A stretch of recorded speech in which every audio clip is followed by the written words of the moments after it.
जिस तरीके से लोग इन्वेस्ट कर रहे हैं, शिप का काफ़ी ज़्यादा क्रेज़ बढ़ रहा है। तो कहीं न कहीं ये ऐसा माना जा सकता है कि टैक्स से बचने के लिए भी एक अच्छा ऑप्शन है बिल्कुल, एसआईपी? बिल्कुल, बिल्कुल, बिल्कुल। अगर हम आप बात करें तो अंडर सेक्शन 80C के अंदर आप 1.5 लाख रुपए तक का इन्वेस्टमेंट कर सकते हैं और मुझे ऐसा लगता है कि आपको 1 अप्रैल से स्टार्ट कर देना चाहिए। अच्छा। उससे ये फ़ायदा होगा कि एक तो मार्केट का भी बेनिफिट आपको मिल जाएगा। हुँ। दूसरा, ऐसा देखा गया है कि लास्ट 10 इयर्स, 15 इयर्स, 20 इयर्स और लास्ट 5 इयर्स में तकरीबन जो ईएलएसएस स्कीम है, जो टैक्स सेवर्स म्यूचुअल फंड्स हैं, उसमें 20 से 30% का ब्याज आया है। दूसरे किसी भी इंस्ट्रूमेंट में इतना ब्याज नहीं आता, इतना इंटरेस्ट नहीं आता। तो हमें ज़रूर करना चाहिए। हुँ। मैं ये देख रही हूँ कि कई लोग ना इससे मतलब अभी कुछ न्यूज़ भी ऐसी आई हैं कि एसआईपी से पीछे खुद को खींच रहे हैं। तो कहीं न कहीं काफ़ी ज़्यादा लोगों के दिमाग में ये चीज़ भी आ रही है कि इसमें इन्वेस्ट करना चाहिए, नहीं करना चाहिए, खुद को रोकना चाहिए, क्योंकि कई बेनिफिट्स भी लोगों को मिले हैं लेकिन डिसएडवांटेज भी इसके देखने को मिल रहे हैं। तो ऐसे में क्या सिचुएशन क्रिएट हो सकती है इन फ्यूचर? क्या प्लानिंग करनी ऐसा चाहिए? इसीलिए देखा गया कि आप ना 2 प्लेटफ़ॉर्म हैं हिंदुस्तान में म्यूचुअल फंड खरीदने का। हुँ। एक वो प्लेटफ़ॉर्म जो आपके इंडिपेंडेंट एडवाइज़र है, जो फाइनेंशियल एडवाइज़र आप उसके थ्रू लेते हैं। दूसरा, आप डायरेक्ट वेबसाइट से खरीदते हैं। हुँ। तो वेबसाइट से आप खरीद तो सकते हैं, लेकिन वो आपको हैंड होल्डिंग नहीं दे सकता, आपको इन्फॉर्मेशन नहीं दे सकता, राइट? लेकिन जो आपके फाइनेंशियल एडवाइज़र हैं, उनको पता है कि अभी मार्केट क्या चल रहा है, आगे वाले मार्केट का फोरकास्ट क्या हो सकता है। तो ऐसा देखा गया है कि सिप से वही विड्रॉल करते हैं जो डायरेक्ट इन्वेस्ट करते हैं, जिनके साथ कोई फाइनेंशियल एडवाइज़र नहीं होता।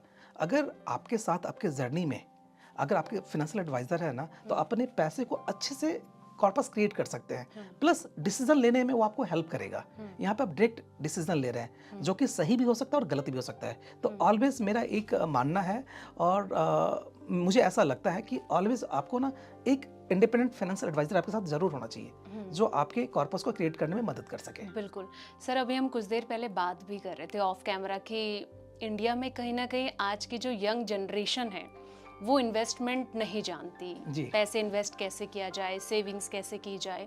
कहीं न कहीं जो अदर कंट्रीज़ हैं, उसके कंपैरिज़न इंडिया में ये देखने को मिल रहा है। मैं यही चाहूँगी कि एक सर्टेन एज जो होती है कि कितने एज में ये शुरू कर देना चाहिए, जो बहुत इम्पोर्टेंट एक सवाल हो जाता है, आने वाले फ्यूचर के जो आगे के बच्चे हैं, उनके लिए समझने के लिए ईज़ी हो जाएगा।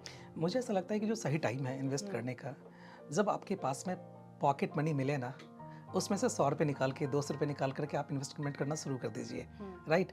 क्योंकि यही पैसा है जो आपके आगे आके काम करेगा।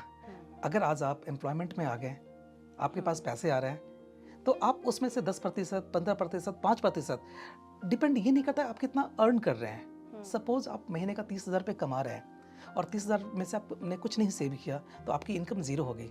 लेकिन आप महीने का अगर आप 10,000 रुपये कमा रहे हैं और उसमें से आपने 100 रुपये बचा लिया ना, तो 100 रुपये आपकी इनकम हो गई।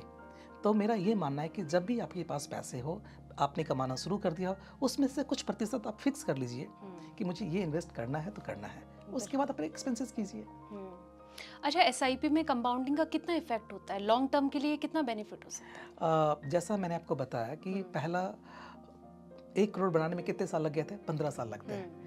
जो 15-15-15 का हाँ, रूल हाँ, है बिल्कुल, ना? वो कि फॉर्मूला आपने 15 बताया था। जो 15 साल, अगर हम 15,000 रुपये 15 साल 15% के हिसाब से अगर ग्रो करता है, तो पहला 1 करोड़ बनने में 15 साल लगते हैं। दूसरा 1 करोड़ बनने में सिर्फ और सिर्फ 5 साल लगता है। और उसको अगर आपने 10 साल और एक्सटेंड कर लिया, तो ये 10x हो जाता है। यानी 1 करोड़ रुपये जो आपके थे, वो 10 करोड़ रुपये बन गए। तो जो कंपाउंडिंग का इम्पैक्ट है ना, उसमें ये मायने नहीं रखता कि आप कितने पैसे इन्वेस्ट कर रहे हो, ये मायने रखता है कि आपने कितने लंबे टाइम के लिए उसको इन्वेस्ट किया है। मैं एक छोटा सा एग्जांपल देना चाहूँगा इसमें कि अगर मेरे पास अगर एक बायोलॉजिकल चाइल्ड है, तो मैं ये चाहूँगा कि एक बायोलॉजिकल चाइल्ड के साथ साथ एक हम इन्वेस्टमेंट चाइल्ड भी रखें।